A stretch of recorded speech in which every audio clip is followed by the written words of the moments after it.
Tama na. Uuwi ka ngayon. Uuwi ka lang naman sa bahay para kumain. Naku, delikado. Malay ko ba kung may ginawa kayong trap sa akin? Thank you na lang.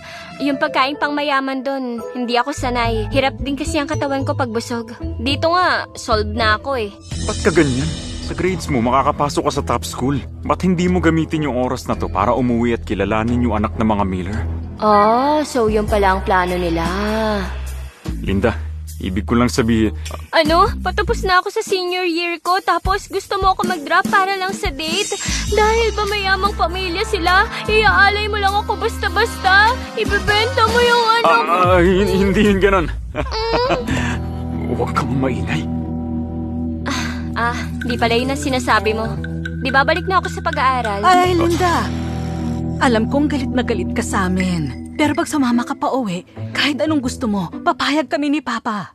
Hindi na. Gusto ko mag-aral dito para sa entrance exam ko. Linda! Sumusobra ka na talaga. Hindi ka masusunod sa mga gusto mo. Pamilya tayo. Pag tinanggihan mo ang mga ipapatapon kita agad dun sa Brookshire Province. Sa edad mo, bihira yun.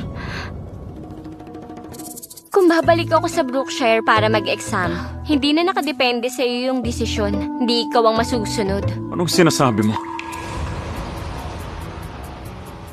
Ano? Gusto mo akong mag-drop out at ibalik sa Brookshire para mag-exam? Hindi. Hindi siya pwedeng lumipat.